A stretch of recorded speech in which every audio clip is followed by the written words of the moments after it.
Hello my YouTube family. तो कैसे हैं आप लोग। आज हम बात करेंगे न्यू कोरियन ड्रामा के बारे में जिसका नाम है डूम एट योर सर्विस।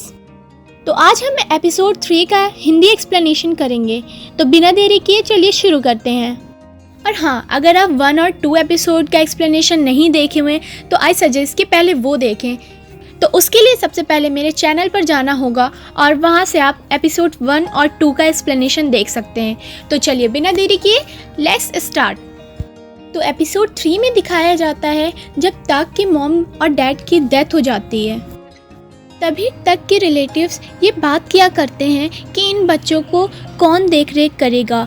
तभी उनमें से एक रिलेटिव्स बोलता है कि क्यों ना इन दोनों बच्चों को अनाथ आश्रम भेज दिया जाए। तभी वहाँ पर तक की आंटी आ जाती हैं और वो बोलती हैं कि मैं इन दोनों बच्चों को अडॉप्ट करूँगी। ये बातें सुनकर और सारे रिलेटिव्स बोलते हैं कि तुम्हारी तो अभी शादी भी नहीं हुई है, फिर भी वो अपना फ़ैसला नहीं बदलती। और तक ये बात सोचती रहती है कि बुरे वक्त के साथ कभी कभी अच्छे वक्त भी साथ में ही आ जाते हैं। और तभी प्रेजेंट का सीन दिखाया जाता है जिसमें तक म्योल के सामने बैठा होता है।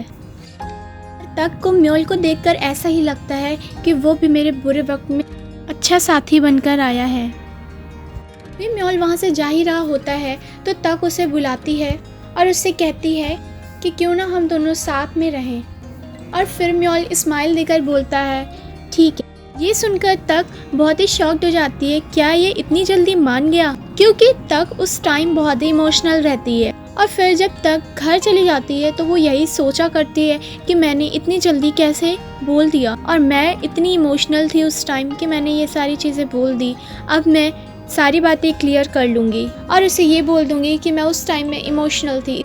फिर जब तक बाथरूम से बाहर निकलती है तो वो म्योल को सामने बैठा देख शॉक्ड हो जाती है, क्योंकि वो अपने घर में रहती है। फिर जब तक म्योल से पूछती है कि ये सब क्या है तो म्योल उसे जवाब देता है कि तुमने ही तो बोला था कि अब हम साथ रहेंगे, तो मैंने अपना घर तुम्हारे घर से अटैच कर लिया है। तभी तक उसे जवाब देती है कि जब कोई मेरी ज़िंदगी में अच्छा आता है तो वो बहुत जल्दी मुझे छोड़कर चला जाता है, इसलिए मैंने तुम्हें साथ रहने के लिए बोल दिया। फिर तक म्योल से अपने सोने के लिए जगह पूछती है तो म्योल उससे कहता है कि इस घर में कोई भी रूम ऐसा नहीं है। तो तक उसे जवाब देती है कि यहाँ पर इतने सारे रूम तो हैं। फिर तक जाकर सबका दरवाज़ा खोलने लगती है और जितने भी दरवाजे खोलती है उसके अंदर वो म्योल को ही पाती है। तक ये सब देखकर बहुत ही हैरान हो जाती है। तभी उसे अपने भाई की आवाज़ आती है। फिर तक म्योल से ये सब ठीक करने को बोलती है, लेकिन म्योल अपनी जगह से नहीं हिलता। तो जब तक अपना मेन डोर खोलती है तो वहाँ पर वो अपने भाई को आंटी से बात करते हुए देखती है और फिर वो भी चली जाती है बात करने के लिए। और फिर तक का भाई आंटी से उसके एक्स बॉयफ्रेंड की बात बताने जा ही रहा होता है, तभी तक उसे मना कर देती है और फिर उन लोगों में बात होती है और फ़ोन कट कर देती है। तक अपने भाई से पूछती है कि मेरे एक्स बॉयफ्रेंड का क्या हुआ जो तुम इतनी तेज़ी से भागे थे उसको मारने के लिए। का भाई उससे बताता है कि उसका एक्सीडेंट हो गया था और वो अब हॉस्पिटल में है। ये सुनकर तक को थोड़ा बुरा लगता है। फिर उसका भाई उससे पूछता है कि वो दूसरा लड़का कहाँ है। जब तक कुछ नहीं बताती है तो उसका भाई उसको घर में ढूंढने के लिए जाता है। घर तो उनका नॉर्मल रहता है, लेकिन दूसरे रूम में म्योल उसके बेड पर लेटा होता है। म्योल तक के सामने ही उसके भाई को ब्रदर इन लॉ बुलाता है, को हनी बुलाता है। ये सब बातें सुनकर वो दोनों बहुत ही हैरान हो जाते हैं। फिर म्योल उससे बताता है कि मैंने एक्स बॉयफ्रेंड से बचाने के लिए तुम्हारी बहन की मदद की है। फिर उसका भाई सोचता है कि वो इतना रिच है, उसने मेरी बहन की मदद क्यों की। फिर उसका भाई उससे ड्रिंक करने को बोलता है, क्योंकि ड्रिंक करने से सारी सच्चाई सामने आ जाती है। और म्योल भी हाँ बोल देता है। फिर वो दोनों ड्रिंक करते हैं। म्योल उसके भाई के माइंड को रीड करता है और उससे कहता है कि मुझे पता है कि तुम इतने लोनली रहते हो, फिर भी तुम दूसरों के सामने ऐसा एक्ट करते हो जैसे कि तुम बहुत बहादुर और बहुत ही होशियार हो, तो प्लीज़ जैसे तुम हो वैसे ही रहा करो। फिर उसके भाई को उसकी ये बातें बहुत अच्छी लगती हैं और फिर वो म्योल का हाथ पकड़ के कहता है कि आज से तुम मेरी बहन का ख्याल रखना। और म्योल भी इन बातों से खुश हो जाता है। उसका भाई वहाँ से चला जाता है। फिर तक किचन में बर्तन धो रही होती है, तभी वो म्योल से कहती है कि तुम्हें ऐसे ही किसी का माइंड नहीं रीड करना चाहिए। और फिर जब वो पीछे मुड़कर देखती है तो वो देखती है कि दोबारा से म्योल का घर अटैच हो गया है।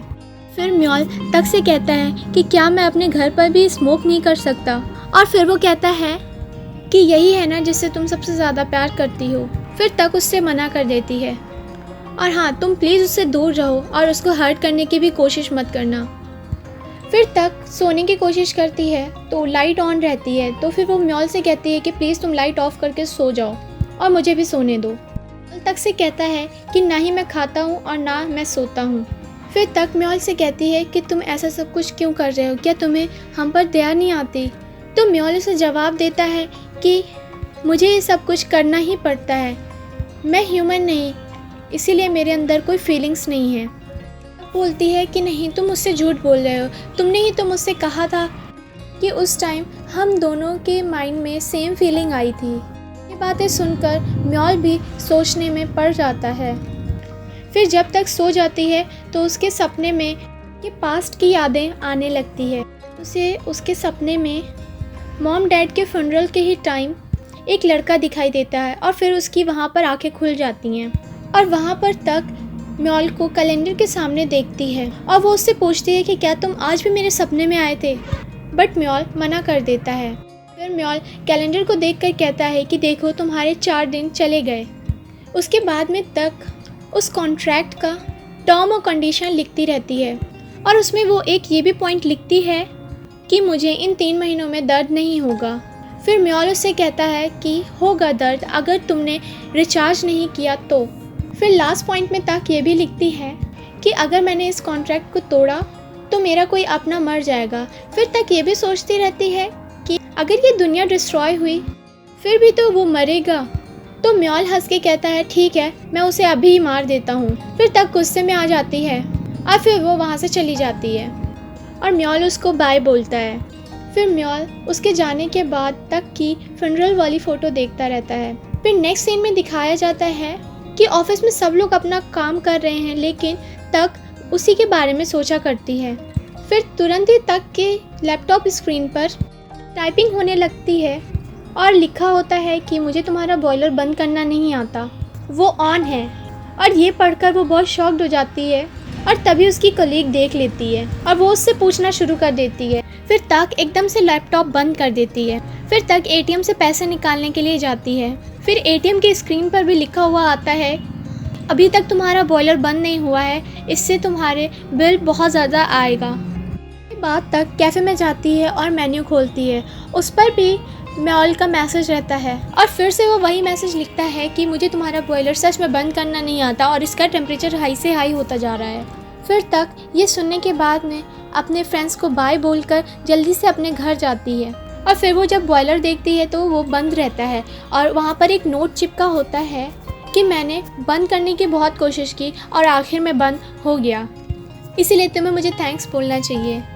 तभी तक को उसके कलीग चा का फ़ोन आता है और उससे कहता है कि तुम फ्यूनरल के लिए तैयार हो जाओ, तुम्हें एक क्लाइंट से मिलने जाना है। चा जीजो के सामने बैठा होता है, तभी जीजो बोलता है कि तुम जिसको भी एडवाइस देते हो वो मैटर टॉप पर चला जाता है, तो तुम प्लीज़ मुझे भी एडवाइस दे दो। तभी चा उससे बोलता है कि इसके लिए तुम्हें पैसे लगेंगे। नेक्स्ट सीन में ली ह्योन को दिखाया जाता है, वो अपने कैफ़े में रहता है। तभी उसके पास एक कॉल आता है, वो उसके फ्रेंड की कॉल रहती है और वो उसे रीयूनियन के लिए बुलाता है। पहले तो ली ह्योन मना कर देता है और जब उसे पता चल जाता है कि जीना भी आ रही है तो वो हाँ बोल देता है। फिर नेक्स्ट सीन में दिखाया जाता है कि म्योल डॉक्टर बना होता है और वो एक पेशेंट से कहता है कि तुम्हें ब्रेन ट्यूमर है। वो पेशेंट ये सुनकर बहुत ही रोने लगती है और वो ये कहती है कि मैं ऑपरेशन करवाना चाहती हूँ, मैं इतनी जल्दी मरना नहीं चाहती, प्लीज़ मेरे लिए ऑपरेशन शुरू कर दीजिए। फिर म्योल जब उस लेडी का रिएक्शन देखता है तो वो कहता है कि नॉर्मल रिएक्शन तो ऐसा होता है, लेकिन तक का ऐसा क्यों नहीं है। और ये सारी चीज़ें वो इसलिए किए रहता है क्योंकि उसे रिएक्शन जानना होता है। फिर म्योल के चुटकी बजाते ही सब कुछ नॉर्मल हो जाता है और वो लेडी भी नॉर्मल हो जाती है।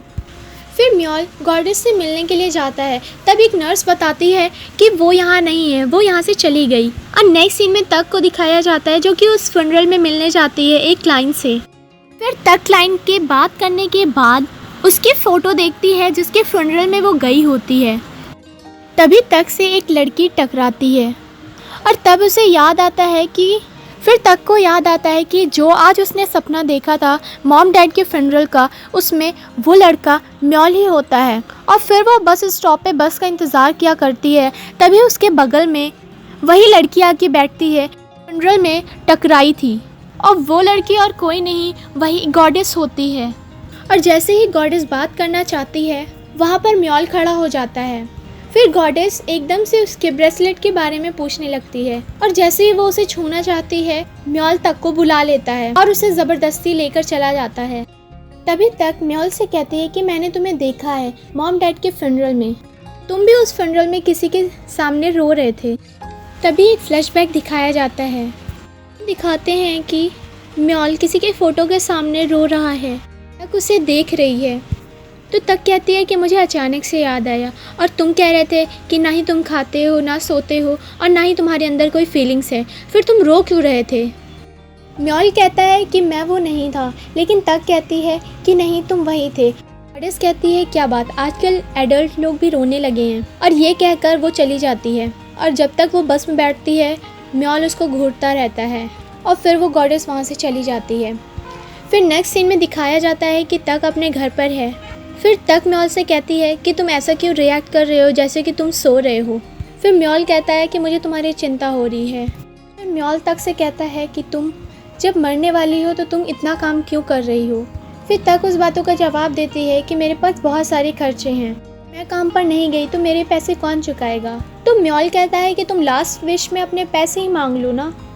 फिर तक कहती है कि नहीं, मुझे अपनी विश वेस्ट नहीं करनी। फिर उससे कहता है कि ये ब्रेसलेट मैंने इसीलिए नहीं पहनाया है कि तुम सबको दिखाती रहो, आज से इसको छिपा कर रखना।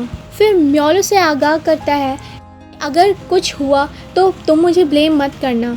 फिर तक म्योल के पास आकर कहती है कि मुझे पता है कि तुम ही थे जो रो रहे थे। फिर तक जब दूर जाती है उससे तो वो बोलने लगती है कि लेकिन तुम रो क्यों रहे थे, वो था कौन। फिर म्योल उससे कहता है कि वो मेरी माँ थी या माँ जैसी थी। फिर नेक्स्ट सीन में दिखाया जाता है कि म्योल जब कार में बैठता है तो गॉडेस भी पीछे आकर बैठ जाती है। फिर गॉडेस उससे कहती है कि जब मैं मरी थी तभी तुम रो रहे थे क्या। और गॉडेस उससे कहती है कि मैं कुछ भी कर सकती हूँ और तुम दोनों काफ़ी क्लोज आ गए हो। फिर म्योल उससे कहता है कि तुम ये सब बातें क्यों कर रही हो, वैसे भी वो मरने वाली है। फिर गॉडेस उससे बोलती है कि ऐसा पहली बार हुआ है कि किसी ने तुम्हें याद रखा है। और फिर गॉडेस बोलकर चली जाती है। फिर नेक्स्ट सीन में दिखाया जाता है कि गॉडेस हॉस्पिटल गई है और उसकी डॉक्टर उसको बोलती हैं कि इनकी तबीयत बहुत ज़्यादा सुधर गई है। और गॉडेस एक पौधे को देखकर कहती है कि तुम्हारे अंदर भी बहुत ज़्यादा इम्प्रूवमेंट हो गया है। नेक्स्ट सीन में दिखाया जाता है कि तक के पास ऑफिस में एक काम आता है जो कि हैंड रिटन होता है और उसको टाइप करना होता है, और ये बहुत ही ज़्यादा मुश्किल काम होता है। फिर उसका कलीग उसे बताता है कि हमारा CEO चेंज हो गया है। जब तक अपने CEO को देखती है तो वो और कोई नहीं म्योल होता है। फिर तक जल्दी से उस CEO के रूम में जाती है। फिर तक म्योल से कहती है कि तुम इसीलिए कर रहे हो क्योंकि मैंने तुम्हें चिढ़ाया था। तो म्योल उससे कहता है कि मैं तुम्हारे साथ रहना चाहता हूँ और तुमने ही तो कहा था साथ रहने के लिए, इसीलिए मैं काम में भी तुम्हारे साथ रहता हूँ। फिर तक म्योल को भगाने लगती है, तभी वहाँ पर चा आ जाता है और फिर वो कहता है कि शायद बहुत सीरियस मीटिंग हो रही है। तो तक कहती है हाँ, और तुम प्लीज़ थोड़ी देर के लिए बाहर चले जाओ। फिर चा वहाँ से बाहर चला जाता है। फिर चा बाहर जाकर कहता है कि वो शायद बहुत चेंज हो गई है।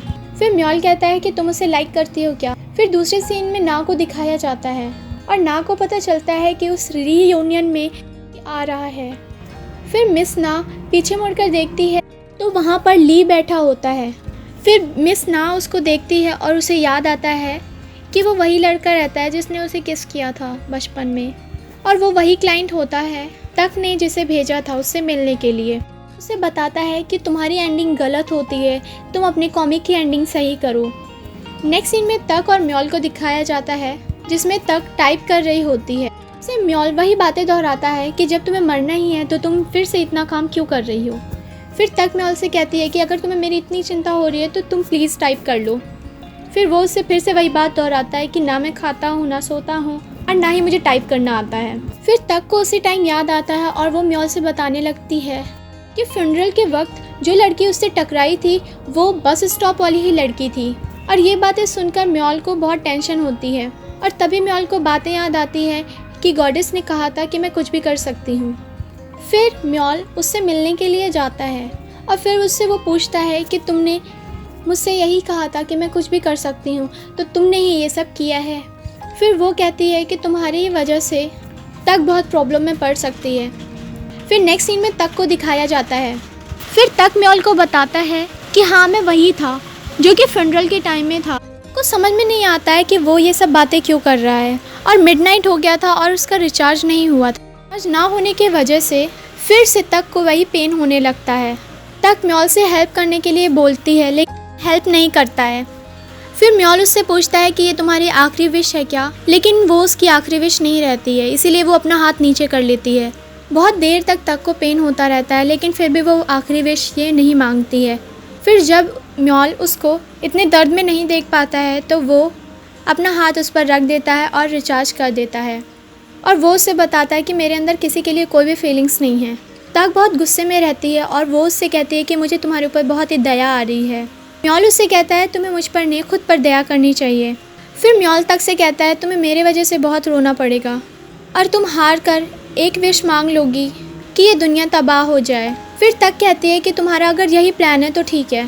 फिर वो रूफ टॉप पे चढ़ जाती है और जैसे ही कूदने वाली रहती है वैसे ही म्योल उसका हाथ थाम लेता है और उसे बचा लेता है। तो यहीं पर एपिसोड 3 खत्म हो जाता है।